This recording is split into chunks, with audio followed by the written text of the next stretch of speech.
بسم الله الرحمن الرحيم الحمد لله رب العالمين الرحمن الرحيم مالك يوم الدين إياك نعبد وإياك نستعين اهدنا الصراط المستقيم صراط الذين أنعمت عليهم غير المغضوب عليهم ولا الضالين آمين بسم الله الرحمن الرحيم قل هو الله أحد الله الصمد لم يلد ولم يولد ولم يكن له كفوا أحد بسم الله الرحمن الرحيم قل هو الله أحد الله الصمد لم يلد ولم يولد ولم يكن له كفوا أحد بسم الله الرحمن الرحيم قل هو الله أحد الله الصمد لم يلد ولم يولد ولم يكن له كفوا أحد بسم الله الرحمن الرحيم قل أعوذ برب الفلق من شر ما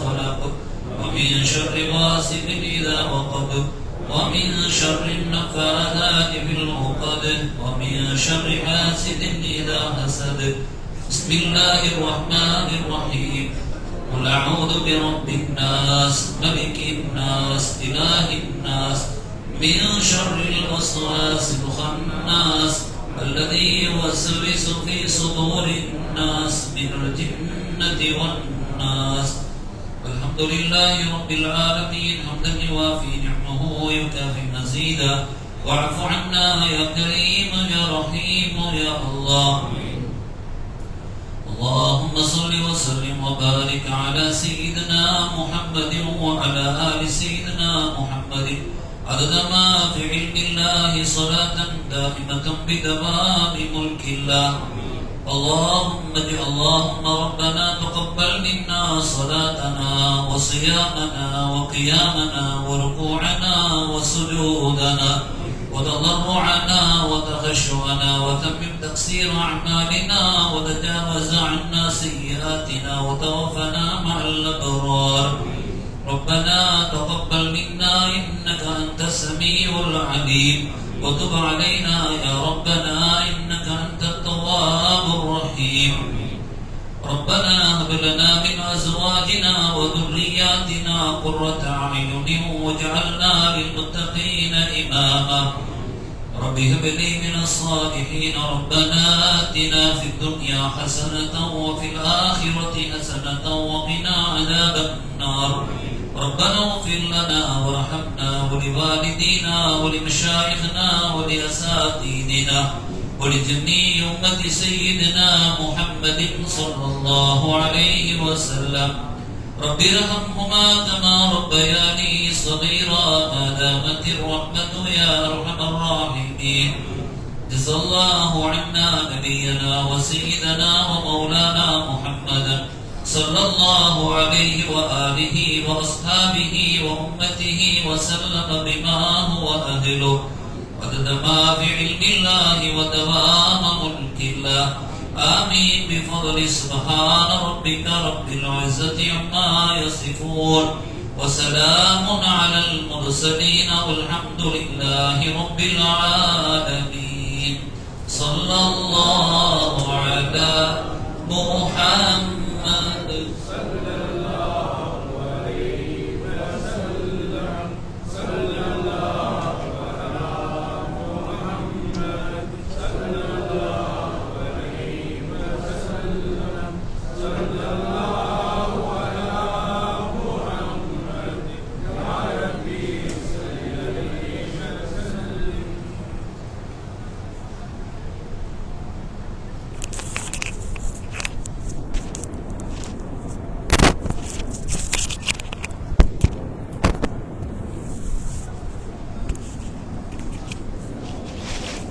السلام عليكم ورحمة الله وبركاته.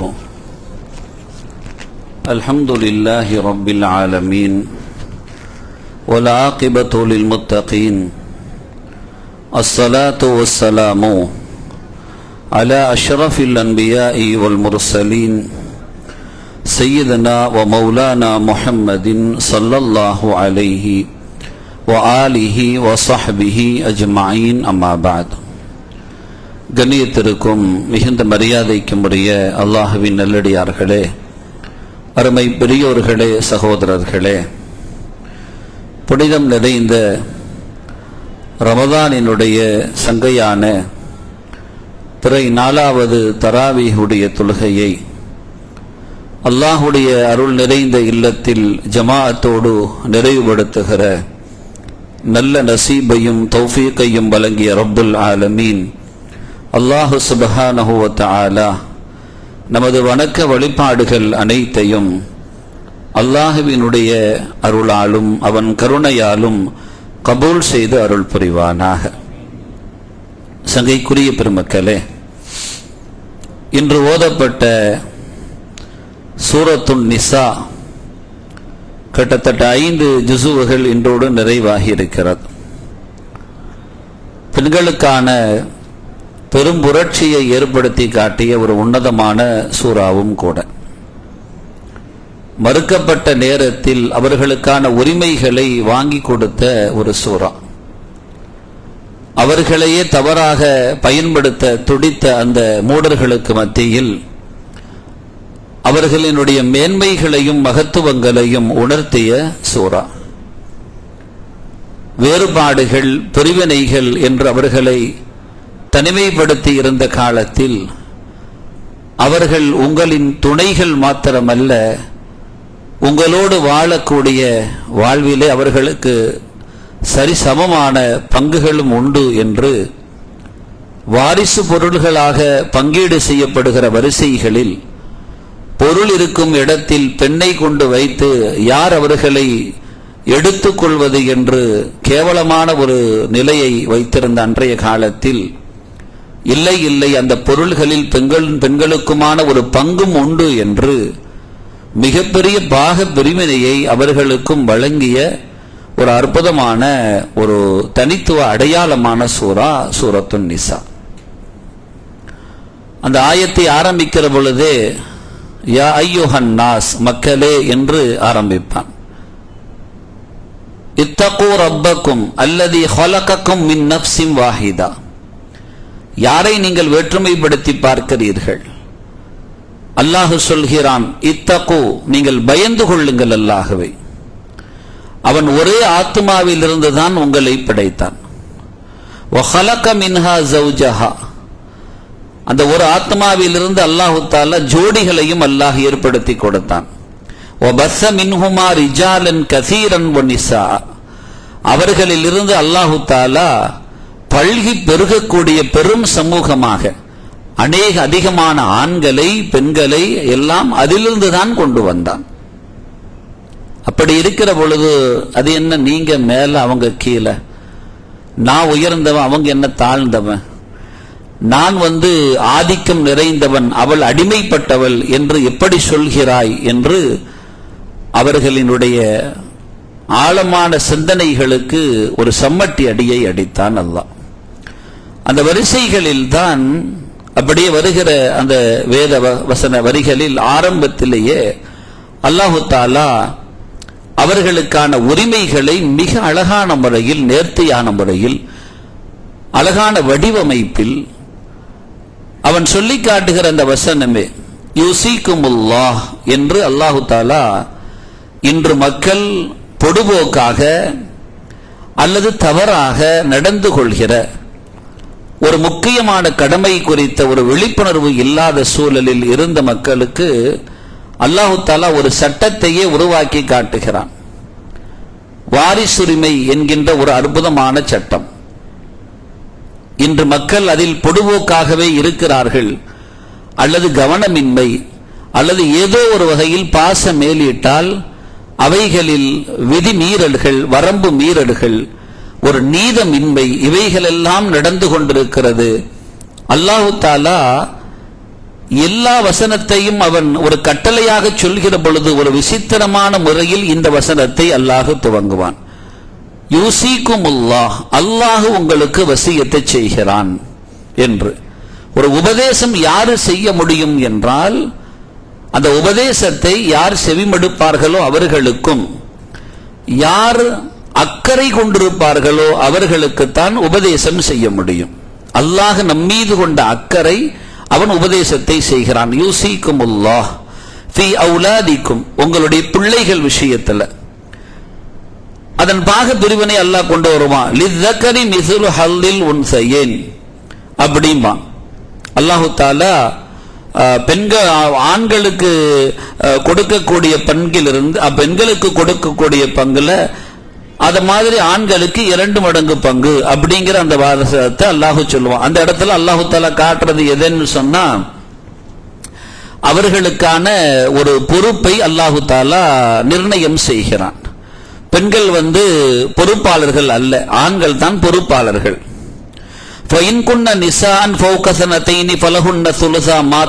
என்று அந்த வேத வரிகளில் முழுவதும் அப்படியே அவன் அந்த பாக பிரிவினை செய்திகளை சொல்லிக் கொண்டே வருவான்.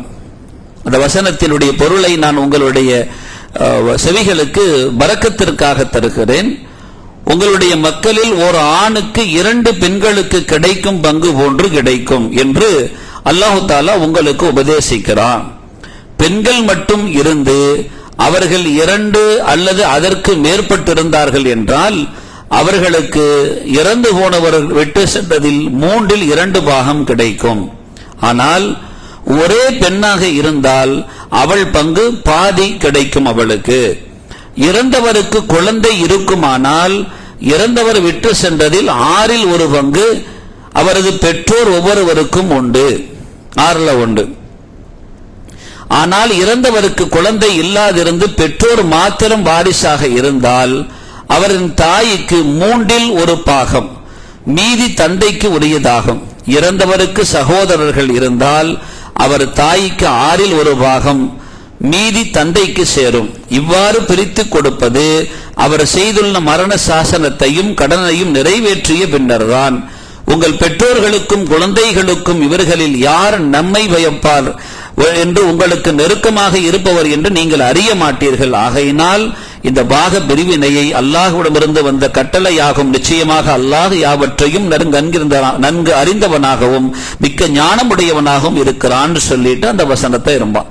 இதுக்கு அடுத்து வருகிற வசனம் அதே மாதிரி, வலக்கும் நிஸ்வு மா தரக்க அசுவாஜுக்கும், உங்களுடைய ஜோடிகள் விட்டு சென்றதில் இருந்து உங்க மனைவி விட்டு சென்றாங்க இல்லையா, அதிலிருந்து உங்களுக்கு பாதி கிடைக்கும். இல்லம் யகுன் லஹுன்ன வலதுன், அந்த பெண்களுக்கு அந்த மனைவிக்கு குழந்தை இல்லை என்றால், ஃபைன்கான லஹுன்ன வலதுன், அந்த பெண்ணுக்கு குழந்தை இருந்தால், ஃபலக்கும் ஒரு ருபு, உங்களுக்கு 4/1 பகுதி கிடைக்கும் என்று மிக தெளிவாக எப்படியெல்லாம் பிரிக்க வேண்டும் என்று மிக அழகான முறையில் நேர்த்தியான முறையில் அல்லாஹு தஆலா அவன் விவரித்து சொல்லுவான். சொல்லிட்டு அல்லாஹ் பின்னாடியே சொல்வான், தில்க ஹுதூதுல்லாஹ், அது அல்லாஹ்வினுடைய வரம்பு என்று அல்லாஹ் சொல்வான். வமை யுதிஇல்லாஹ வரசூலஹு, யார் அல்லாஹ்வுக்கும் ரசூலுக்கும் வழிபடுவார்களோ, தாலிகல் ஃபௌசுல் ஆலீம் வதாலிகல் ஃபௌசுல் ஆலீம், அதுதான் மகத்தான வெற்றி. அதே ஆயத்துக்கு பின்னால் அல்லாஹ் சொல்றான், வமை யாசில்லாஹ வரசூலா, இந்த விஷயத்துல யார் அல்லாஹ் ரசூலுக்கு மாறு செய்வார்களோ, வயத்த அத்த ஹுதூதா, அவன் விதித்த வரம்பை மீறி நடப்பார்களோ, யுதுகில்ஹு நாரன், அவர்களை நரகத்தில் நுழைப்பான், ஹாலிதன் ஃபீஹா, அதிலேயே அவர்கள் நிரந்தரமாக இருப்பார்கள், வலஹு அதாபுன் முஹீனுன், அவருக்கு கேவலமான மோசமான வேதனை உண்டு அப்படின்னு அல்லாஹு தஆலா சொல்லி காட்டுறான் இந்த ஆயத்து. அதே மாதிரி இதனுடைய சூறாவுடைய கடைசிக்கு போனோம்னா அங்க ஒரு வசனத்தை கொண்டு நிறைவுபடுத்தும். யஸ்தஃப்தூனுக, நாயகமே உங்களிடத்துல விளக்கம் கேட்கிறாங்க. குலில்லாஹு யுஃப்தீக்கும் ஃபில் கலாலா, அல்லாஹ் தஆலா கலாலாவுடைய விஷயத்துல என்னங்கறத நீங்க தெளிவுபடுத்துங்க அப்படின்னு இந்த கலாலாவுடைய சட்டம்னு ஒன்று இருக்கு. அது யாரு, அவங்களுக்கு எந்த வாரிசுகளுமே இல்லைன்னு சொன்னா, மேல சொன்ன 2 ஆயத்தும் ஏதாவது ஒரு வாரிசு இருக்கும். கணவன் மௌத்தானா மனைவி, மகளு, மகனு, இந்த மாதிரி இருக்கும். இந்த மாதிரி இருந்து வேற அது மனைவி மௌத்தா போனா கணவன் பிள்ளை, இந்த மாதிரி இருக்கு. அவங்களுக்கு தந்தை தாய் இப்படி இருக்கும், ஏதாச்சும் ஒன்று இருக்கும். பெரும்பாலும் விட்டு போகாத வாரிசுகளாக, இந்த கலாலாவுக்குள்ள வராத வாரிசுகளாக யார் வருவார்னா ஒரு 6 பேரை கொண்டு நிறுத்தப்படும். கணவன், மனைவி, தாய், தகப்ப, மகள், இவங்கெல்லாம் இருந்தாங்கன்னு சொன்னா இந்த இதுக்குள்ளாலேயே அந்த வாரிசுகள், அந்த வாரிசு பொருள் இதுக்குள்ளாலேயே சுத்தம். இவங்கள யாராச்சும் ஒண்ணு இல்லைன்னு போகும்போது தான் இப்ப அடுத்தடுத்த ஆட்கள் யாரு, சகோதரர், சகோதரி, இப்படின்னு சொல்லிட்டு என்ன செய்ய, அடுத்த இதுகளுக்கு போறதெல்லாம் இதுக்கு பின்னாடி தான். ஒரு அழகான பாடமும் கூட, ஆனா கொஞ்சம் கன்ஃபியூஸான பாடமும் கூட, ஆனா தெரிந்து கொள்ள வேண்டிய பாடமும் கூட. இப்ப இதுல மேல சொன்ன 2 ஆயத்தும் இந்த நபர்கள்லாம் இருந்தா எப்படி அப்படிங்கிறது. யாருமே இல்ல, யாரு ஆளு மௌத்தா போயிட்டாக, மனைவி மௌத்தா போனா கணவன் இல்ல, பிள்ளைகள் இல்ல, தாய் தகப்பர் இல்ல, இப்படிப்பட்ட நிலைமை. அதே மாதிரி மனைவி மௌத்தா போனா கணவன் இல்ல, இந்த மாதிரி இருக்கு, யாருமே இல்ல. இப்படின்னு சொன்னா இது கலாலாவுடைய சட்டம்னு சொல்லுவாங்க. இந்த சட்டத்தை குறித்தும் அல்லாஹு தாலா துல்லியமாக, ஒரு ஆள் இந்த உலகத்திலிருந்து விடை பெற்றால் அவரின் பொருள் எப்படி, யாருக்கு எவ்வளவு போய் சேர வேண்டும் அப்படிங்கிறத மிக துல்லியமாக தெளிவாக அல்லாஹு தாலா இந்த ஆயத்திற்குள்ளால் கொடுத்துட்டான். சில விளக்கங்கள், ஆயத்தினுடைய தெளிவுகள் நமக்கு கிடைக்காது, புரிய முடியாது போனால் நபிகள் நாயகம் ஸல்லல்லாஹு அலைஹி வஸல்லம் அவர்களினுடைய ஹதீசுகள் இருக்கிறது, சஹாபிகளினுடைய ஃபத்வாக்கள் இருக்கிறது. அந்த அடிப்படையில் என்ன செய்வாங்க, அந்த சட்டங்களை கொண்டு நிறுத்துவார்கள். இதில் நாம முக்கியமாக கவனிக்கப்பட வேண்டியது அல்லாஹு தாலா செய்கிற வசியத். இது ஒரு கடமை. அல்லாஹு தாலா முதல்ல வசியத்து செய்யறான். அந்த வசியத்து செய்யறது அல்லாங்கிறதுனால அதை உள்வாங்க வேண்டிய கடமையும் பொறுப்பும் நமக்கு இருக்கிறது. இரண்டாவது, அல்லாஹு சொல்றான் வசியத்தும் மினல்லாஹ், இது அல்லாஹ்விடம் நின்று உள்ளான வசியத்து அப்படிங்கிறான். வேற யாரோ சொன்ன செய்திகள் அல்ல, இறைவனே நேரடியாக இந்த அடியார்களுக்கு சொல்கிற செய்தி. மூன்றாவது, ஃபரீலத்தும் மினல்லாஹ், அல்லாஹுவிடம் நின்று உண்டான ஃபர்து, கடமையானது அப்படிங்கிறது அல்லாஹ் சொல்றான். நாலாவது, தில்க ஹுதூதுல்லாஹ், இது அல்லாஹ்வினுடைய வரம்பு, விதி அப்படின்னு அல்லாஹ் சொல்றான். ஐந்தாவது, யதஅத்த ஹுதூதஹு, யார் அதற்கு மீறி நடப்பார்களோ ஹாலிதன் ஃபீஹான்னு சொல்றான். இதுகில்ஹு நாரன் ஹாலிதன் ஃபீஹாங்கறான், நரகத்தில் நுழைப்பான், நிரந்தரமாக உள்ளே இருப்பாங்க அப்படின்னு சொல்றான். இவ்வளவு கடுமையாக இந்த வசனத்தை சொல்வதற்கு காரணம் அவன் செய்கிற உபதேசத்தை ஏற்றுக்கொள்ளாது புறம் தள்ளுகிற காரணத்தினால். அப்ப நாம இந்த உலகத்துல மற்ற எல்லா விஷயங்கள் நம்ம எடுத்துக்கிட்டோம்னா, ஒவ்வொன்றும் ஆரம்பிக்கிற பொழுது அதனுடைய நிலைகள், ஒரு ஒரு வாழ்வு. இந்த செய்தியை குறித்து நபிகள் நாயகம் ரசூலுல்லாஹி ஸல்லல்லாஹு அலைஹி வஸல்லம் அவர்கள் இந்த பாக பிரிவினை சட்டத்தை குறித்து சொல்கிற பொழுது இது நிஸ்ஃபுல் இல்ம் என்று சொல்வார்கள். அதாவது இல்மினுடைய பாதி என்று ஸல்லல்லாஹு அலைஹி வஸல்லம் சொல்வார்கள். அபூ ஹுரைரா ரலியல்லாஹு அன்ஹு அவங்களுக்கு ரசூலுல்லாஹ் சொல்றாங்க, தஅல்லமு அல் ஃபராயித வ அல்லிமுஹு, நீங்கள் இந்த ஃபராயில்ங்கிற பாக பிரிவினை சட்ட பாடத்தை படித்துக் கொள்ளுங்கள், இதை நீங்கள் கற்றும் கொடுங்கள். ஃபஇன்னஹு நிஸ்ஃபுல் இல்மி, ஏன்னா அது கல்வியினுடைய சரிபாதி. வஹுவ யுன்ஸா வஹுவ அவ்வலு ஷைஇன் யுன்தஸிஉ மின் உம்மத்தி, என் உம்மத்திடமிருந்து முதலில் எடுக்கப்பட்டு மறக்கடிக்கப்படக்கூடிய ஒன்றாக இந்த கல்விதான் இருக்கும் என்று ஸல்லல்லாஹு அலைஹி வஸல்லம் சொல்லியிருக்கிறான். அதனால இந்த பாடம் குறித்து நமக்கு ஒரு கவனம் தேவை. ஆனா பெரும்பாலும் நம்ம கவனத்தில் இல்லை. இதை ஏன் நிஸ்ஃபுல் இல்மு என்று ஸல்லல்லாஹு அலைஹி வஸல்லம் சொன்னார்கள் அப்படிங்கிற தகவலை சுஃபியான் இப்னு உயைனா ரஹிமஹுல்லாஹ் அவங்க சொல்லும் பொழுது, இந்த மார்க்க இந்த இல்மு இருக்கு இல்லையா, இது கல்வி 2 வகையாக பிரிக்கப்படும். கல்வியை 2 வகையா பிரிப்பாங்க. ஒன்னாவது என்ன வகை அப்படின்னா, வாழும் காலத்தில் தேவையான பாடம். இன்னொரு கல்வி என்ன, மறைந்த பின்னால் நடைபெற வேண்டிய முறை. இந்த இடத்துல வாழ்ற காலத்துல தொழுகை, ஜக்காத்து, நோன்பு, இது எல்லாமே வாழ்ற காலத்துல உள்ள கல்வி. ஒருத்தன் வசிக்கும் பொழுது இந்த உலகத்திலிருந்து விடை பெற்று விட்டால் அவனுக்கு தேவையான கட்டளை கல்வி என்னன்னா இதான். அப்ப இந்த கல்வியை குறித்து ஒரு விழிப்புணர்வு இருக்க வேண்டும் என்பதை நபிகள் நாயகம் ஸல்லல்லாஹு அலைஹி வஸல்லம் அவர்கள் மிக தெளிவோடு சொல்லி காட்டுவார்கள். இந்த வசனம் இறங்கியதின் அடிப்படை காரணத்தை குறித்து ஹதீசுகளில் மிக தெளிவாக பதிவு செய்யப்படும். எப்படின்னா, சஅத் இப்னு ரபீ ரலியல்லாஹு அன்ஹு அவங்க உஹதுடைய போர்க்களத்தில் ஷஹீதாகி விடுகிறார்கள்.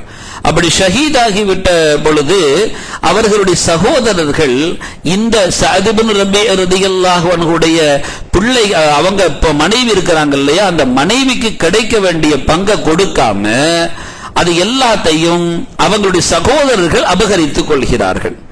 அவர்கள் சகோதரர்கள் அபகரித்ததுனால இந்த பெண்மணி ரசூலுல்லாஹ்ட்ட போய் முறையிடுறாங்க. யா ரசூலல்லாஹ், என் விஷயத்துல இந்த மாதிரி நடந்துருச்சு, எனக்கு சேர வேண்டிய பங்கு எதுவுமே இல்லை, என் கணவன் புறம் இருந்து எல்லாத்தையுமே அவங்க எடுத்துக்கிட்டாங்க அப்படின்னு சொன்ன பொழுது தான் ரசூலுல்லாஹி ஸல்லல்லாஹு அலைஹி வஸல்லம் அவர்களுக்கு யுஸீகுமுல்லாஹ் என்ற வசனம் இறங்கியது. அப்ப இந்த வசனம் இறங்கியதின் அடிப்படை காரணமே ஒரு பெண்ணுக்கான அநீதம் இழைக்கப்பட்ட நேரத்தில் அல்லாஹு தஆலா மக்களே என்று அல்லாஹ் வசியத்தை செய்கிறான். உங்க பிள்ளைகள் விஷயத்துல நான் உங்களுக்கு வசியத்தை செய்ய அது பிரகாரம் நடந்துக்கங்கோ என்று அந்த வசனம் இறங்கியதாக நமக்கு தஃப்சீரில் பதியப்படும். சரி, இப்ப இந்த இடத்துல வசியத் அப்படின்னு வரும் பொழுது கூட இந்த சொத்து பிரிவுகள்ல இதுல நிறைய பிரிவு இருக்கு. சுருக்கமாக குறிப்பிட்ட இந்த கொடுக்கப்பட்ட இந்த சின்ன நேரத்திற்குள்ளால் உங்களுடைய செய்தி செவிகளுக்கு செய்தியாக தருவது, இப்ப ஒரு ஆளு மறைஞ்சிட்டார், வஃபாத் ஆயிட்டார். வஃபாத் ஆனதற்கு பின்னால தானாக இந்த வாரிசுதாரர்களுக்கு இந்த சொத்தில் பங்கு போய்விடும். இதே சமயத்தில் ஒரு ஆளு ஹயாத்தா இருக்கிறார், இருக்கும் பொழுது இப்ப இவர் வசியத்தை செய்யலாமா, என் சொத்துல இன்னாருக்கு இவ்வளவு கொடுங்க இன்னாருக்கு இவ்வளவு கொடுங்க அப்படின்னு சொல்லலாமான்னா அறிஞர்கள் அதை ரெண்டு கருத்தாக முன்வைக்கிறாங்க. ஒன்னாவது என்ன, அளவை நிர்ணயிக்கிறார்கள். ரசூலுல்லாஹி ஸல்லல்லாஹு அலைஹி வஸல்லம் அவர்கள்ட்ட சஅத் இப்னு அபீ வக்காஸ் ரலியல்லாஹு அன்ஹு அவங்க சம்பந்தமான ஒரு ஹதீஸ் ஒண்ணு வருது. அந்த ஹதீஸ் எப்படின்னு சொன்னா, ஸல்லல்லாஹு அலைஹி வஸல்லம் அவங்க வந்தாங்க, நான் மக்காவுல இருந்தேன், அவங்க என்ன சந்திச்சாங்க. அப்போ அவங்க சஅத் இப்னு அபீ வக்காஸ் ரலியல்லாஹு அன்ஹு அவங்க கொஞ்சம் நோய்வாய்ப்பட்டிருக்கிறாங்க. இது அவங்க என்ன செய்யறாங்கன்னா, ரசூலுல்லாஹ் பார்த்ததோட யா ரசூலல்லாஹ், என்னுடைய சொத்துக்கள்னா இருக்க, நான் அதை தானமா செஞ்சிடலாமா, கொடுத்துடலாமா அப்படின்னு கேட்கிறாங்க. ஊசி பி மாலி குல்லி, என்னுடைய பொருள் எல்லாத்தையுமே நான் தர்மம் செஞ்சிடுறேன் யா ரசூலல்லாஹ் அப்படின்ன உடனே ஸல்லல்லாஹு அலைஹி வஸல்லம் சொன்னாங்க, இல்ல அப்படி செய்யக்கூடாதுன்னாங்க. அப்ப சஅத் இப்னு அபீ வக்காஸ் திரும்ப சொல்றாங்க, ஃபஷ்ஷத்ரு, பாதியை கொடுத்துறேன்னு அப்படிங்கிறாங்க. பாதியும் கொடுக்க கூடாதுன்னாங்க. அஸ்ஸுலுஸ் யா ரசூலல்லாஹ், 3/1 நான் கொடுத்துறேன் யா ரசூலல்லாஹ், 2 வேண்டாம் இது பண்ணிக்கிறோம், 3/1 தர்மமா செஞ்சிடுறானே அப்படின்னு கேட்கக்குள்ள ஸல்லல்லாஹு அலைஹி வஸல்லம் ஃபஸ்ஸுலுஸ், 3/1 அஸ்ஸுலுஸ் கஸீர், அது கூட அதிகம் தான் நாங்க ஸல்லல்லாஹு அலைஹி வஸல்லம் சொல்லிட்டு ரசூலுல்லாஹி ஸல்லல்லாஹு அலைஹி வஸல்லம் சொன்னாங்க, இன்னக அன் ததஅ வரஸதக அக்னியான், உங்களுடைய வாரிசுதாரர்களான உங்க பிள்ளைகளை நீங்க நிரப்பமான முறையில், அக்னியான்னா அவங்க தேவையற்ற நிலைமைக்கு யாரிடமும் யாசிக்காத அளவுக்கு நிறைவான முறையில் அவர்களை நீங்கள் விட்டு செல்வது, மின் அன் ததஅஹும் ஆலதன் யதகஃபஃபூன الناس في ايديهم, மக்கள்கிட்ட போய் தேவையாகிற அளவுக்கு அவங்கள விட்டுட்டு போறதை விட சிறந்தது அப்படின்னாங்க. நீங்க கொடுக்கணும்னு ஆசைப்பட்டா உங்க பிள்ளைகளுக்கு சரியா பங்கீடு செஞ்சு கொடுத்துனுங்க. அவங்க இன்னொரு ஆள்கிட்ட தேவையாகாத அளவுக்கு அவங்கள நிரப்பமான முறையில நிறைவான நிலையில விட்டுட்டு போங்க. அதை விட்டுட்டு நீங்க எல்லாத்தையும் கொடுக்கணும்னு முடிவு செய்யாதீங்க. 3/1 அதிகம் தான் என்று ரசூலுல்லாஹி ஸல்லல்லாஹு அலைஹி வஸல்லம் அவங்க சொன்ன அந்த செய்தியை பார்க்க முடிகிறது. இந்த ஹதீஸை மையப்படுத்தி தான் அறிஞர்கள் அளவை நிர்ணயிக்கிற பொழுது 1/3 பகுதியை விட மிகைக்க கூடாது வசியத்து செய்வதாக இருந்தால். இப்ப இவர்கிட்ட சொத்து இருக்குது, ஒரு 3 கோடி இருக்குது அப்படின்னு சொன்னா, அந்த 3 கோடி அவர் என்ன செய்யணும், ஒரு 30 கோடி இருக்கு அப்படின்னா அந்த இதெல்லாம் என்ன செய்யணும், அதுல 1 கொடுக்க முடியுமே தவிர, 3/1 கொடுக்கலாமே தவிர 2 வாரிசுதாரர்களுக்கு தான் வழங்க வேண்டும். இவர் நான் 2 எழுதி வச்சுட்டு போயிடுறேன் அப்படின்னு 1 மட்டும் நான் வாரிசுக்கு கொடுக்கறேன்னு சொன்னா குற்றம் என்கிறார்கள் அறிஞர்கள் பார்வையில். அது குற்றம் என்கிறார்கள். அது செய்யக்கூடாது. செய்தால் அவர் செய்து விட்டார், உதாரணமா வசியத்து செஞ்சாரு, செல்லுபடி ஆகுமா என்றாலும் அறிஞர்களுக்கு இடையில் 2 கருத்தை முன்வைக்கிறார்கள். சில அறிஞர்கள் செல்லும் அப்படிங்கிறாங்க, சில அறிஞர்கள் செல்லாதுங்கிறாங்க. இந்த ஹதீஸை அடிப்படையாக வச்சு பெருமானார் ஸல்லல்லாஹு அலைஹி வஸல்லம் அது அதிகம்னு சொன்னதுனால அப்படி செய்யக்கூடாது. 3/1 நீங்க என்ன செய்யுங்க, தர்மமா செய்யலாம். 2 பகுதிகள் உங்கள் வாரிசுகளுக்கு தான் விட வேண்டும் அப்படிங்கிறாங்க. இன்னொன்னு, வாரிசு அந்த வசியத்துல இந்த 2 கொண்டு வராங்க. 1வது அளவு எவ்வளவு கொடுக்கணும், 3/1 தான் வசியத்தை செஞ்சு கொடுக்க முடியும். 2வது ஷரத்து என்னன்னா, உங்கள் வாரிசுகளுக்கு நீங்கள் வசியத்தை செய்யக்கூடாது. உதாரணமா ஒரு ஆளுக்கு மகன் இருக்கு, மகள் இருக்கு, 2-3 பிள்ளைகள் இருக்கலாம். இந்த பிள்ளைக்கு இவ்வளவு கொடுத்துடுறேன், நான் வசியத்தை செய்யறேன். இப்ப எல்லா சொத்தும் இருக்குது, அதுல ஒரு காவாசியை நான் இந்த பிள்ளைக்கு நான் எழுதி வைக்கிறேன் அப்படின்னு ஒரு ஆளு, ஒரு தகப்பன், ஒரு தாய் எழுதி வைக்கிறாங்கன்னு வைங்க, அதுவும் கூடாதுங்கிறாங்க. ஏன்? பாக பிரிவினைன்னு வரும்போது அவங்களுக்கு அதுல பங்கு இருக்கு. இப்ப நீங்க மற்ற பிள்ளைகளை விட அந்த பிள்ளைக்கு கூடுதலா கொடுத்துட்டீங்க. அந்த பிள்ளைக்கு நீங்க கூடுதலா கொடுக்கிறது அப்படிங்கிறது இந்த பிள்ளைகளுக்கு செய்கிற துரோகம் இல்லையாங்கிறாங்க. இன்னொரு பிள்ளைக்கு நீங்க அவங்களுக்கு அதே மாதிரி கொடுக்கணுமா இல்லையா? ஸல்லல்லாஹு அலைஹி வஸல்லம் சாதாரண நேரத்திலேயே, இந்த இதை விடுங்க, இது அல்லாஹ் வசியத்தை செய்யறான், சாதாரண நேரத்திலேயே ஸல்லல்லாஹு அலைஹி வஸல்லம் அவங்க அதை அனுமதிக்கல. நான் இவளுக்கு இவ்வளவு கொடுக்கறேன்னு உடனே மற்ற பிள்ளைகளுக்கு அதை மாதிரி கொடுப்பீங்களான்னு கேட்டாங்க ஸல்லல்லாஹு அலைஹி வஸல்லம். நடைமுறைகளிலேயே, நார்மலான சந்தர்ப்பத்திலேயே ஒரு பண்டத்தை கூட இல்ல ஏதாச்சும் ஒண்ணு, ஒரு அன்பளிப்பு ஒரு பிள்ளைக்கு கொடுத்து இன்னொரு பிள்ளைக்கு கொடுக்காமல் இருக்கக்கூடாதுன்னு. அந்த பிள்ளை மனசு கஷ்டப்படும் மாத்திரமல்ல, இந்த பிள்ளையின் மீது மற்ற பிள்ளைகளுக்கு வெறுப்பும் கோபமும் ஏற்படும். அதற்கு அடித்தளமிட்டு விடுகிறீர்கள். நாங்கள் ஒரு முத்தமிடுதல் கூட, உங்களால் அனைத்து குழந்தைகளையும் முத்தமிட முடியும் என்றால் ஒரு குழந்தைக்கு முத்தத்தை கொடுங்க. அந்த பிள்ளையை பாசத்தோடு தன் அருகாமையில் அணைத்து வைப்பதில் அனைத்து பிள்ளைகளுக்கும் நீங்கள் அதே அளவு கொடுக்க முடியும் என்றால் அதை செய்யுங்க. அது இல்லாம ஒரு பிள்ளைய மாத்திரம் எடுத்து நல்லா முகந்துட்டு அப்படியே பக்கத்துல வச்சு கொஞ்சறது, இன்னும் 2 பிள்ளைய இல்ல இன்னொரு பிள்ளைய அப்படி கண்டுக்காம விடுறது அப்படிங்கிறது அந்த பிள்ளைக்கும் இந்த பிள்ளைக்குமான காழ்ப்புணர்விற்கு நீங்கள் விட்டுட்டு விடுகிறீர்கள். நீங்கள் செய்கிற அந்த நிலையில் துரோகம் செய்து விட்டீர்கள், இன்னொரு பிள்ளைக்கு அநியாயம் செஞ்சிட்டியோ என்று மார்க்கம் குற்றம் சாட்டும். அதனால வசியத்து செய்வதாக இருந்தால் கூட 3இல் 1 பகுதியை மிகைக்க கூடாதுங்கிறது ஒண்ணு. இரண்டாவது, வாரிசின் பிள்ளைகளுக்கு வசியத்து செய்யக்கூடாது. வேற யாருக்காவது வசியத்து செய்யலாம், ஒரு ஏழை, ஒரு அனாதை, அந்த மாதிரி பிள்ளைகளா இருக்கு, அவங்களுக்கு இல்ல ஒரு இறை இல்லம் அல்லது ஒரு மதரசா அல்லது ஒரு ஏழைகளின் வீடு, ஏதாச்சும் ஒண்ணுக்கு நீங்கள் வசியத்து செய்யலாமே தவிர பிள்ளைகளுக்குள்ளால் வசியத்து செய்தல் என்பது கூடாது என்ற தகவலை நமக்கு இந்த ஆயத்தின் வழியாக நமக்கு செய்தியாக தருவார்கள், இந்த ஹதீஸின் வழியாக செய்தியை தருவார்கள். ஹைர். இப்போ நம்ம யோசிக்கிறோம், சில செய்திகள் நம்ம இதுல பார்க்கும்போது ஆச்சரியம் அளிக்கும். பாகங்கள் பிரிவு அப்படிங்கறத பார்த்தா, நீங்க இந்த இறைமறையை கொஞ்சம் நீங்க வீட்டுல போய் வாசிச்சு பாருங்க. வாசிச்சா அதுல வரக்கூடிய அந்த அம்சங்கள் என்பது 6 விதமாக அந்த பாகங்கள் வரும். 6 விதமாக பாகங்கள் வரும். ஒன்னாவது என்னன்னா சுலுசானு.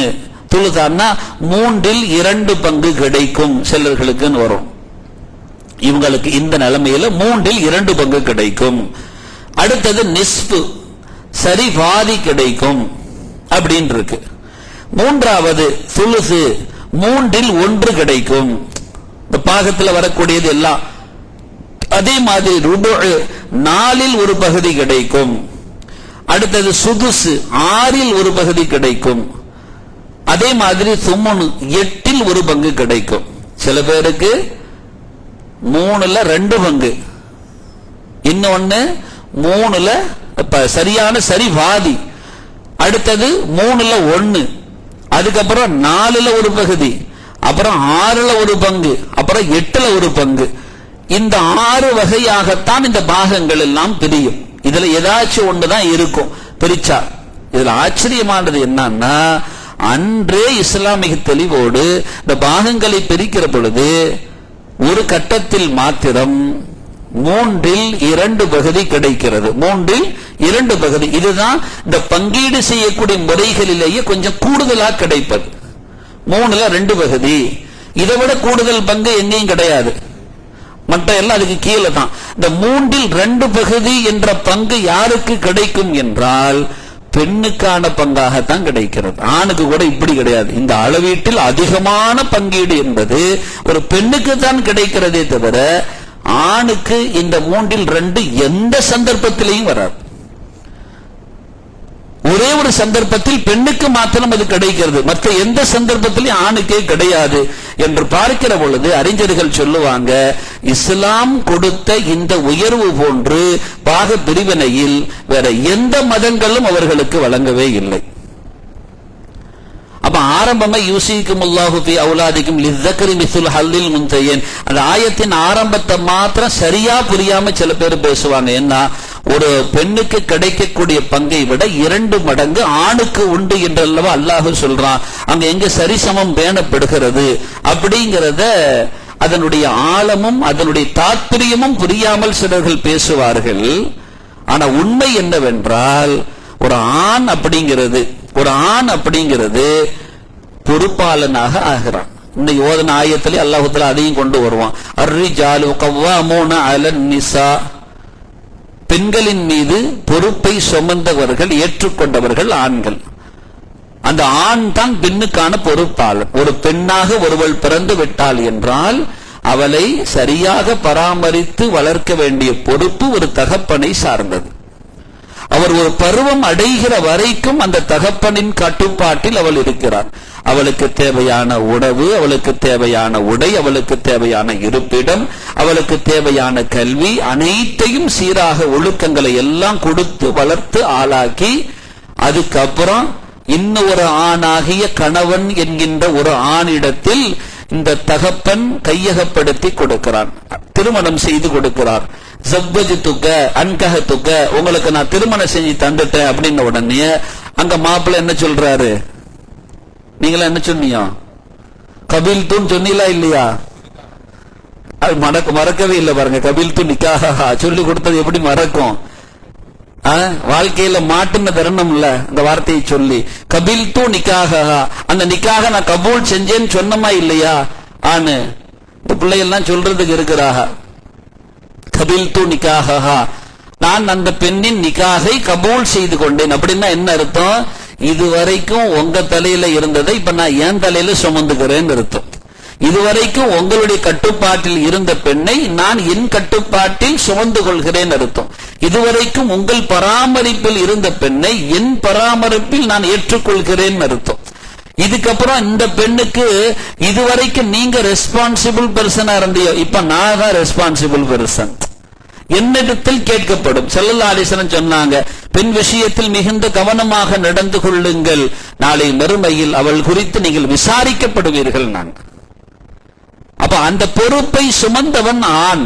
எனவேதான் இவனுக்கு பொறுப்புகள் இருக்கிற காரணத்தினால் பாக பிரிவினையில் இந்த பொறுப்பை எல்லாம் சுமப்பதற்காக 2 பங்கு கொடுக்கப்படுகிறது. சும்மா ஒண்ணு இல்லை. அவள் சகோதரி, அவர் ஒரு தாய் கணவனை இழந்து விட்டாள் என்றால் கணவன் இருக்கும் வரைக்கும் அந்த தாயின் பொறுப்பாளர் கணவனாக இருக்கிறார். அந்த தாய் முதுமையை அடைகிற பொழுது கணவன் தவறிவிட்டார், கணவர் இறந்து விட்டார் என்றால் அந்த தாய் யாருடைய பொறுப்பில் வந்து விடுகிறார்? மகனினுடைய முழு பொறுப்பில் வந்து விடுகிறார். மகன் உதாசீனப்படுத்த முடியாது, நாளும் பார்க்க முடியாது, உங்களை என்றெல்லாம் சொல்ல முடியாது. அவர்களுக்கான அவசிய தேவைகளை அத்தனையும் நிறைவேற்றி கொடுக்க வேண்டிய அடிப்படை பொறுப்பும் உரிமையும் இவருக்கு இருக்கிறது. அதனால 2 பங்கு கொடுக்கத்தான் செய்யணும். தாயை சுமக்கிறார். அதை தாண்டி சகோதரி, அவள் விதவையாகிவிட்டால் அவளுக்கு எந்த விதமான முகாந்தர சூழல்கள் இல்லை என்றால் அதையும் சுமக்க வேண்டிய பொறுப்பு யாருக்கு வருகிறது? சகோதரருக்கு வருகிறது. அப்ப அவனுக்கு வரணும் இல்லையா? அத்தகைய பொறுப்பை சுமக்கும் காரணத்தினால் வெறுமன காசு மட்டும் கொடுக்கல, காசுக்கு முன்னால முத பொறுப்பை கொடுக்குது. என்ன டியூட்டி அப்படின்னதுக்கு அப்புறம் தானே சேலரி பிக்ஸ் பண்ணப்படுது. இவ்வளவு டியூட்டி, அப்ப இதுக்கு தகுந்த சேலரி துன்யால நடக்குதா இல்லையா? அல்லாஹ் என்ன செய்யறா, இத்தனை டியூட்டிஸ் இருக்கு, அதுக்கு தகுந்த மாதிரி பொருளாதாரத்துல இவங்களுக்கு 2 பங்கு அப்படிங்கறத கொடுக்கறான். இன்னொன்றை புரிந்து கொள்ள வேண்டும், இது சார்ந்த சட்டம் அல்ல. ஆனா ஒரு ஆணுக்கு எந்த மாதிரி ஒரு பெண்ணுக்கு எந்த மாதிரி புரிஞ்சுக்கிறனோ, ஜக்காத் இருக்குன்னு வச்சுக்குவோம். ஜக்காத்து, ஒரு ஆண், அந்த ஆண் நல்ல நிரப்பமா சம்பாதிக்கிறாரு, நல்ல கை நிறைய காசு இருக்கு. இந்த ஜக்காத்தை இவர் 8 கூட்டத்தாருக்கு கொடுக்கலாம். வரி ஏழைகள் என்று இருக்கு இல்லையா, 8 கூட்டத்தார கொடுக்கலாம். இதுல மனைவி அவள் மிக வறுமையோடு இருப்பாள் என்றால் பொறுப்பாளர் தான், அவன் பொறுப்பாளர். இதெல்லாம் கொடுத்தது போகத்தான், இவளுக்கெல்லாம் செலவழிச்சதுக்கு போகத்தான் அவனுக்கு ஜக்காத்தே கடமை. இவளே அடுத்த ஆள்கிட்ட கையேந்த விட்டுவிட்டு இவன் ஜக்காத்தை நான் கொடுக்கறேன்னு சொன்னா கூடாது. இவளின் தேவைகளை எல்லாம் பூர்த்தி செய்யணும். மனைவிக்கு இப்ப ஜக்காத்து கொடுக்க முடியுமா? இவன் ஒரு ஆண் மனைவிக்கு கொடுக்க முடியுமா ஜக்காத்து? சொல்லுங்களேன். ஒரு மாப்பிள்ள, மனைவி ஏழை, ஆனா மாப்பிள்ள பணக்காரன். இப்ப மனைவிக்கு ஜக்காத்து கொடுக்க முடியுமா அப்படின்னா முடியாது. ஏன் தயக்கம்? முடியவே முடியாது. ஏன் முடியாது? அவன் பொறுப்பாளன், அவன்கிட்ட காசு இருக்குல்ல, அப்புறம் எப்படி இவன் இன்னொரு ஆள்கிட்ட போய் கையேந்த முடியும்? அவன் தான் பொறுப்பாளன். இன்னொரு ஆள்கிட்ட போய் கையேந்துறதா இருந்தா எதுக்கு கையேந்தணும்? தன் உணவுக்கோ அல்லது உடைக்கோ இருப்பிடத்திற்கோ வசதி வாய்ப்பு இல்லை என்றால் தானே கையேந்தணும். இன்னைக்கு நிறைய பேர் வசதிக்காக கையேந்துறாங்கன்னு வைங்க. ரெண்டுமே ஆகி போச்சு. ஏழைகள் மாத்திரம் இல்ல, பணக்காரர்களும் கூட. அன்னைக்கெல்லாம் கடன் வாங்கியவர்கள் யாருன்னா ஏழைகள் கடன் வாங்குவாங்க. இன்னைக்கு அதுக்கு பேர் வறுமை கடன் அர்த்தம். இன்னைக்கு அப்படி அல்ல. இன்னைக்கு லோனுங்கிற வசதி கடன் வந்துடுச்சு. ஒரு கம்பெனியை, ஒரு நிறுவனத்தை இன்னொரு கட்டத்திற்கு எடுத்து செல்வதற்காக, அதை பெருக்குவதற்காக லோன் வாங்குறாங்க. கூடுமா கூடாதா? மார்க்க அடிப்படையில் பார்த்தால் லோனுங்கிறது வட்டி சேர்ந்தால் கூடாது, அது ஒரு புறம் இருக்கட்டும். ஆனால் இங்க வசதி கடன் வாங்க ஆரம்பிச்சுட்டாங்க. இங்க ஏழைகளும் கூட இன்னைக்கு என்னன்னா இதையே வருமானமாக பெற ஆரம்பித்து விட்டார்கள். அவருக்கு அன்றைக்கு சாப்பாடு கிடைச்சிருச்சு, அன்னைக்கு ஒடுக்கிறதுக்கு கிடைச்சிருச்சு, இருக்குன்னா இவரை போய் இன்னொரு ஆள்கிட்ட கையேந்த கூடாது. ஆனா இன்னைக்கு அப்படி கிடையாது.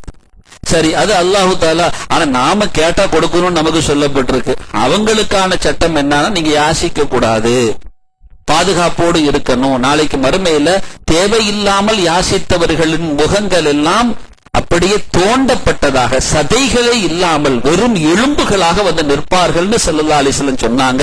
அல்லாஹ் தாலா அப்படிப்பட்ட கூட்டத்துல நாமளும் நம்ம சந்ததிகள் ஆயிடாம அல்லாஹ் பாதுகாப்பானாக. யாசிக்கிற நிலைமையிலிருந்து அல்லாஹ் காப்பாற்றுவானாக. கொடுக்கும் கரமாக அல்லாஹ் நிவர்த்தியாக்கி வைப்பானாக. அப்ப மனைவிக்கு கொடுக்க முடியாது. இப்போ ஒரு ஆண் நல்ல பணக்காரன், தாய்க்கு ஜக்காத் கொடுக்கலாமா? கொடுக்கலாமா கூடாதா? முடியாது. ஏன்? தாயின் பொறுப்பாளன் இவன், எப்படி கொடுக்க முடியும்? முடியாது. ஆனால் நல்லா புரிந்து கொள்ளணும். ஆனால் இப்ப ஒரு மனைவி பணக்காரி, நல்ல வசதி வாய்ப்புள்ளவன், நல்ல செல்வி செழிப்புள்ள சீமாட்டியான ஆளு. கணவன் ஏழை, அவன் அன்றாட கூலி வேலை செய்யறவன். அவன் போய் வேலை செஞ்சுட்டு வாங்கிட்டு வரான். அவனுக்கு போதுமான வருமானம் கிடையாது, வறிய நிலைமையில் இருக்கிறார். அவர் அதை ஒரு கடை வைக்கணும்னு ஆசைப்படுறார். உதாரணத்துக்கு சொல்ற, ஒரு கடை வைக்கணும்னு ஆசைப்படுறார். இப்படியே நான் போய் சம்பாதித்துக்கணும்னு கஷ்டப்படுறேன், இல்லைன்னா சின்ன சின்ன இதா தான் இருக்கு, ஒரு வண்டியை தள்ளிட்டு வியாபாரம் செஞ்சுட்டு இருக்கிறேன், ஹலாலா உழைக்கிறாரு. அவர் என்ன பண்ணாம ஒரு கடை வைக்கணும்னு ஆசைப்படுறாரு. ஒரு இதா இருந்தா நல்லா இருக்கும் அப்படின்னு சொல்லிட்டு மனைவிக்கு போதிய வருமானம் கொடுக்க முடியல. ஆனா அவ செல்வ செழிப்புள்ள ஆளா இருக்கிறா.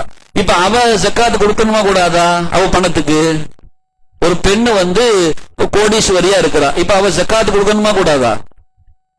அவ கொடுக்கதானே செய்யணும். இப்ப அந்த ஜக்காத்தை கணவனுக்கு கொடுக்கலாமா கூடாதா? பத்தியலா, கொடுக்கலாமா கூடாதா?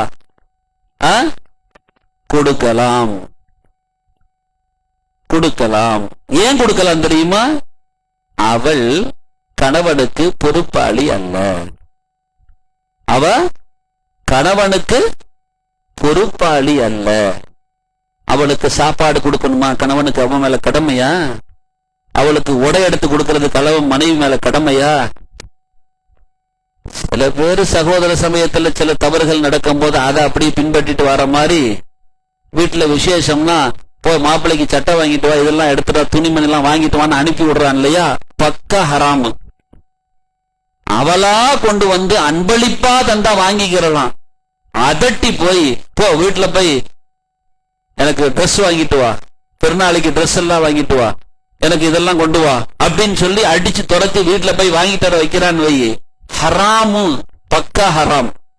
செய்ய முடியாது. அவளா அன்பளிப்பு செய்யறான்னு வைங்க, தாராளமாக பெற்றுக் கொள்ளலாம். கணவனுக்கு அன்பளிப்பு கொடுக்கலாம், மனைவிக்கு அன்பளிப்பு கொடுக்கலாம், அது வேற. சரி, இப்ப ஜக்காத்தே கூட இந்த பெண்மணி இந்த கணவனுக்கு கொடுக்கலாமா கூடாதா? இப்ப தானே சொன்ன கூடாது. இல்லம்மா, மனைவி கணவனுக்கு, மனைவி கோடீஸ்வரி, கணவன் ஏழை. இப்ப மனைவி ஜக்காத்தை கொடுக்கிறா, கணவனுக்கு கொடுக்கலாமா கூடாதா? கொடுக்கலாம்.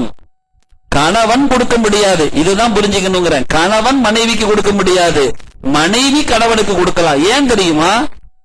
அவன் பொறுப்பாளன், இவள் பொறுப்பாளி அல்ல. ஜக்காத்தாக இல்லாம கோடி அவருக்கு அன்பளிப்பாவே கொடுக்கிறா, அது தாராளம். ஆனா ஜக்காத்தாக கொடுப்பதற்கு மார்க்கத்தில் அனுமதி உண்டா இல்லையா என்றால் உண்டு. இப்ப நல்ல யோசனை பண்ணுங்க. 2 பாகங்கள் ஒரு ஆணுக்கு கொடுக்கிறது என்றால் உரிமை தொகை, சலுகை தொகை அல்ல, அது உரிமை தொகை. ஒரு பெண்ணு கோடீஸ்வரியாவே இருக்கட்டும், அவளுக்கு பங்கு கிடையாதுன்னு மார்க்கம் சொல்லல, கொடுத்துத்தான் ஆகணும்னு மார்க்கம் சொல்லுது. மிக நேர்மையாக, மிக அழகாக, மிக நேர்த்தியாக இறைவன் வசியத்து செய்கிறான் என்றால், அல்லாஹ் உபதேசம் செய்கிறான் என்றால் சும்மா செஞ்சிருவானா? ஆனா நாம எடுத்து அந்த ஆயத்தை படிச்சு பார்க்கறதும் இல்ல. படிச்சிருக்கிறோமா? படிக்கணும். அந்த ஆயத்தை எடுத்து படிக்கணும். படிச்சு அல்லாஹ் எவ்வளவு அழகா நம்ம விஷயத்துல பக்கத்து உள்ள நம்ம கிட்ட வந்து ரொம்ப நெருக்கமான வட்டத்துல உள்ள ஆளு உபதேசம் செய்யற மாதிரி, காதுக்குள்ள செய்தியை சொல்ற மாதிரி, மனசுல படுற மாதிரி செய்தி சொல்ற மாதிரி ரப்பு செய்கிற வசியத்திற்கு பார்த்தீங்கன்னா அழகான வசியத்து. அறிஞர்கள் இன்னும் ஒன்றை சொல்வார்கள், நன்றாக புரிந்து கொள்ள வேண்டும். உங்கள் குடும்பங்கள் வறுமையில் உழலுகிறது என்றால் சற்று சீர்தூக்கி பாருங்கள், பாக பிரிவினையில் ஏதாவது சிக்கல் இருக்கிறதா என்று யோசனை செய்து கொள்ளுங்கள் அப்படிங்கிறாங்க. அதை சீர்படுத்தி விடுங்கள். ஏதோ ஒரு வகையில நமக்கு கொஞ்சம் கூடுதலா கிடைச்சு போச்சு, யாரோ ஒரு இதுல அவங்க நம்ம சகோதரிக்கோ நம்ம சகோதரனுக்கோ கம்மியா கிடைச்சு போச்சு, ஏதோ ஒரு வகையில நமக்கு ஏதோ சிக்கல் இருக்கு அப்படின்னா கொஞ்சம் அதுல யோசனை பண்ணி இந்த பாகத்தை சரியா நீங்க உணர்வு வந்ததோட பிரிச்சு கொடுத்து பாருங்க. ஏற்கனவே பிரச்சனை இருக்குங்க, இப்ப என்னங்க பிரிச்சு கொடுக்கறதுன்னா, இல்ல இந்த உலகத்தில் எது நடந்தாலும் இறை சோதனை தான். அதில் நீங்கள் வெற்றி பெற்று விட்டால் அல்லாஹ் புறமிருந்து உங்களுக்கு ரஹ்மத்து கிடைக்க ஆரம்பிச்சிடும், பரக்கத்து கிடைக்க ஆரம்பிச்சிடும். தில்க ஹுதூதுல்லாஹ், இது அல்லாஹ் விதித்த வரம்பு, அதை மீறக்கூடாதுங்கிறான். சரி, அப்படி மீறினா அல்லாஹ் சொல்றான் நரகத்துல நிரந்தரமா வைப்பேங்கிறான். யார வைப்பான் தெரியுமா நரகத்துல நிரந்தரமா? அல்லாஹ் குர்ஆன்ல சொல்லும் போது இன்னைக்கு ஓதன வசனத்திலேயே வரும், யாரு பாவத்திலிருந்து மீளாம காபிராவே இருந்து போறானோ, அல்லாஹ்வை ஏற்றுக்கொள்ளாம அவனுக்கு நரகம்னு இருக்கு. ஏன்? நன்றி மறந்து இருக்கிறான். அல்லாஹ்வே எல்லாத்தையும் கொடுத்து அல்லாஹ்வை மறந்தே உலகத்துல வாழ்ந்து முடிச்சிடுறான். அதனால 2வது அநியாயமாக கொலை செய்தவன். நபிமார்களை கொலை செஞ்சான், அநியாயமா கொலை செய்தவர் இருக்கிறான் பாருங்க, நரகத்துக்கு தகுதியாகி போயிடுவான் அப்படிங்கிறான். அந்த லிஸ்ட்ல கொண்டு போய் பாக பிரிவினையில் முறை வேணாதவர்களையும் கொண்டு இறைவன் சேர்க்கிறான் என்றால் எவ்வளவு பாரதூரமானது என்பதை நாம் புரிந்து கொள்ள வேண்டும்.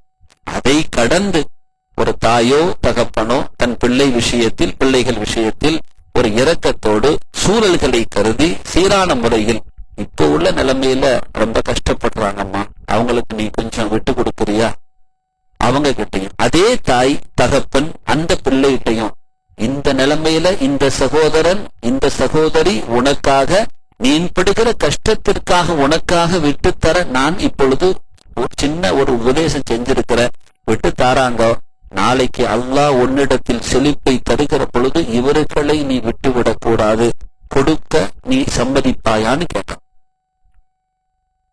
அல்லாஹ்வுடைய அது தாய் தகப்பருக்கு வழிபடுறது அப்படிங்கிறது ரொம்ப முக்கியமானது. இதை கடந்து அவங்களுடைய விஷயத்துல நீங்க கொஞ்சம் அல்லாஹ்வே சொல்றான், ஆபாவுக்கும் அபுனாவுக்கும், உங்க பெற்றோரா இருக்கட்டும் உங்க பிள்ளைகளா இருக்கட்டும், லா ததரூன, உங்களுக்கு தெரியாதுமா, ஐயுகம் அக்ரபு லக்கும் நஃபா, பின்னாடி உங்களுக்கு யாரு நெருக்கமா பயனா இருப்பான்னு உங்களுக்கு தெரியாது. இப்போதைக்கு நீங்க பாக்குறியோ, இதுல நீங்க செய்யறியோ, ஆனா நாளைக்கு அப்படியே தலைகீழா மாறலாமா இல்லையா? இன்னைக்கு சில குடும்பங்கள் அப்படி நடக்குது.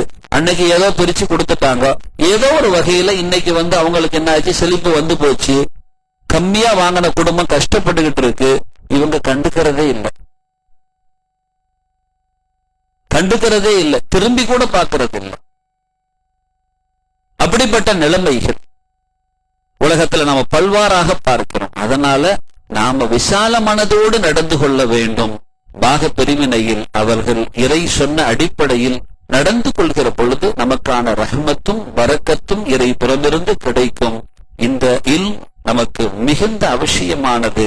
நாம் மறைந்த பின்பு இது சீராக அமையவில்லை என்றால், அதற்கான ஒரு தெளிவை நம் பிள்ளைகளுக்கு கொடுக்கவில்லை என்றால், கபரில் நாம் மாட்டிக்குவோம். நாம இறந்ததற்கு பின்னாலதான் நம்ம சொத்து தானே, அது வரைக்கும் நம்ம கிட்ட இருந்துச்சு இல்ல. பிள்ளைகள் இந்த முறையெல்லாம் சில பிள்ளைகள் தெரியாம சொல்லுவாங்க, எப்படின்னா வாரிசு அப்பா தரமாட்டேங்கிறாரு அப்படிம்பாங்க, எனக்கு பங்கு இருக்குல்லம்பாங்க.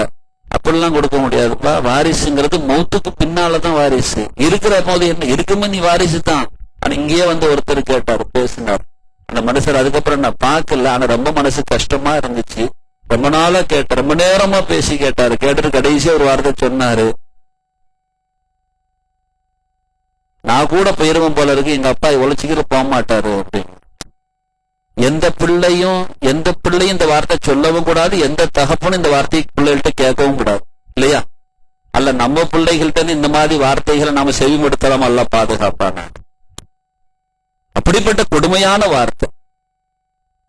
அதனால நாம இதுல நம்ம தாய் தகப்பருக்கும் ஒரு செய்தியை சொல்றோம், இந்த மாதிரி பேசுற அளவுக்கு அந்த பிள்ளைகளை கண்ணுக்கு முன்னால கஷ்டப்பட விட்டுறாதீங்க. இதைத்தான் ரசூலுல்லாஹ் சொன்னாங்க. அம்மா, நீங்க உங்க பிள்ளைகளை அடுத்த ஆள்கிட்ட கையேந்திர அளவுக்கு விட்டுறாதீங்க. அவங்களுக்கு தேவையானது கொடுங்க, அள்ளி வேற எங்கேயாவது கொடுக்கறதெல்லாம் இருக்கட்டும். முத பிள்ளைகளை கண்காணிங்கன்னு சொன்ன வார்த்தை இருக்கு பார்த்தீங்களா? பெற்றோர்களுக்கான உபதேசமும் கூட. அல்லாஹு சுப்ஹானஹு வ தஆலா அவன் செய்த வசியத், அழகான உபதேசத்தை பேணி நடக்கக்கூடிய நல்ல பிள்ளைகளாக அல்லாஹ் நம்மை ஆக்கி அருள் புரிவானாக. நமது குடும்பங்களில் அல்லாஹு தஆலா இத்தகைய நெறிமிகுந்த நல்வாழ்வை அல்லாஹ் நசீபாக்கி வைப்பானாக. இந்த கடமையிலும் நாம் கவனம் செலுத்தி முறையாக அதை பேணிக் கொள்கிற நல்ல தௌஃபீக்கையும், நாளை மறுமையில் இதை பேணியோர்களுடைய வரிசையில் நாம் இருக்கக்கூடிய நன்னசீபையும் அல்லாஹ் தந்தருள் புரிவானாக. ஆமீன் யா ரப்பல் ஆலமீன். وآخر دعوانا أن الحمد لله رب العالمين والسلام عليكم ورحمة الله وبركاته. سبحان الله وبحمده عدد خلقه ورضا نفسه وزنة عرشه ومداد كلماته. سبحان الله وبحمده سبحانك اللهم وبحمدك أشهد أن لا إله إلا أنت أستغفرك وأتوب إليك. سبحان ربك رب العزة عما يصفون وسلام على المرسلين والحمد لله رب العالمين. سبحان ربك رب العزة عما يصفون وسلام على المرسلين والحمد لله رب العالمين. سبحان ربك رب العزة عما يصفون وسلام على المرسلين والحمد لله رب العالمين. صلى الله على محمد عليه وسلم. صلى الله على محمد عليه وسلم. صلى الله على محمد يا ربي صل عليه وسلم.